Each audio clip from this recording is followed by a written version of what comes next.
Halo guys, selamat datang di Dungeon Break. Break sejenak, longgarkan sabuk, copot celana.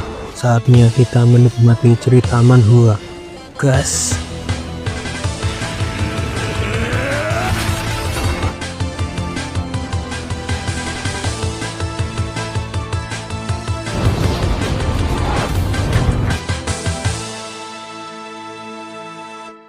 Klan Baskerville juga disebut dengan klan Berserker oleh dunia. Anak-anak yang lahir di sana akan menjalani program pendidikan yang menyeluruh. Mereka harus mendaki gunung curam untuk latihan stamina dasar setelah belajar berjalan, dan istirahat tidak diperbolehkan di luar waktu yang ditentukan. Saat tidur, mereka harus tidur dengan mayat demonic beast atau mayat bayi demonic beast agar bisa beradaptasi dengan lingkungan yang keras. Setelah masa itu berakhir dan mereka berusia 8 tahun, kaum muda akan menghadapi penilaian dan kesulitan yang mengerikan. Itulah sebabnya klan Baskerville disebut dengan klan Berserker. Kini ujian praktek survival pun dimulai, dan seperti itulah para Hound muda akan berkumpul di gunung Lerock et Lenoir, gunung yang dipenuhi demonic beast yang ditangkap di perbatasan wilayah mereka. Saat itu, instruktur ujian survival klan Baskerville adalah Pavlov van Baskerville. Pavlov menjelaskan aturan mengenai ujian survival ini. Mereka harus bertahan hidup di sini selama sebulan dan memburu demonic beast yang kuat. Para peserta hanya perlu mengingat dua hal itu. Mereka juga akan diberi 10 poin jika berhasil menyelamatkan seseorang, 30 poin untuk menyelamatkan seseorang tanpa terluka parah, 50 poin untuk bertahan hidup dengan mengeliminasi pewaris muda lain, 70 poin jika membunuh demonik dan bertahan hidup, dan 90 poin untuk memenuhi semua kondisi yang disebutkan barusan. Selain itu, rencana telah diberikan kepada setiap orang. Mencuri rencana orang lain akan dihitung sebagai poin bonus, 0 poin jika peserta mati, dan tidak ada cara untuk mendapatkan 100 poin. Pavlov mengingatkan pada mereka bahwa mengendurkan kewaspadaan akan berakibat kematian. Dia juga menyarankan agar peserta tidak meninggalkan area terlarang karena Gunung Lerock et Lenoir memiliki banyak area berbahaya yang belum dijelajahi. Pavlov merekomendasikan agar para peserta tetap berada di zona yang berisi demonic beast yang telah dikalahkan oleh klan Baskerville. Guardian Knight juga akan memberi nilai secara diam-diam selama masa ujian. Beberapa murid juga terlihat sedang membicarakan bicir mengenai rumor yang bisa bertahan di sungai Styx selama 7 menit, membunuh ular di saat dia masih bayi, dan juga mendapatkan nilai sempurna pada tes tertulisnya. Mari kita lihat apakah dia juga unggul dalam ujian praktek. Gunung Lerock et Lenoir, sudah lama aku tidak kesini. Baik bro bersaudara, sekarang terlihat sudah tidak mau lagi berurusan dengan bicir. Lonceng telah dibunyikan.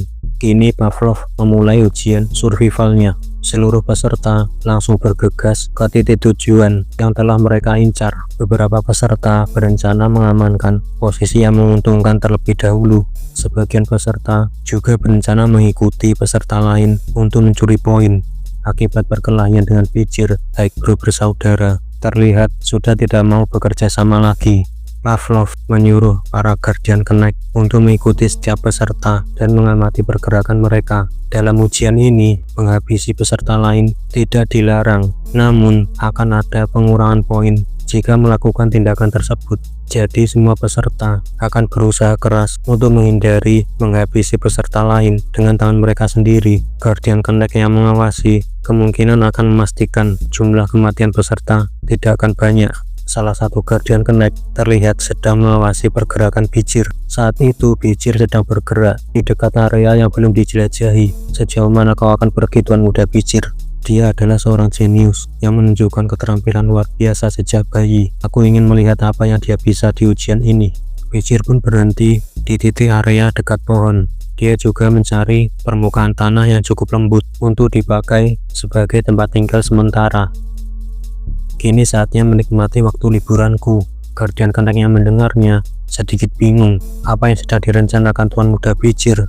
Di saat peserta lain fokus bertarung merebutkan rencana dan juga sibuk berburu demonic beast, berbanding terbalik dengan bicir. Dia malah sibuk membuat tempat tinggalnya, dan setelah itu dia hanya terlihat bersantai dan tidak melakukan apa-apa. Guardian Connect yang mengawasinya merasa aneh. Yang dilakukan Pijar hanya tidur dan menggali lubang selama beberapa hari. Selain itu, Pijar hanya berburu makanan untuk dimakan dan mengumpulkan kayu bakar.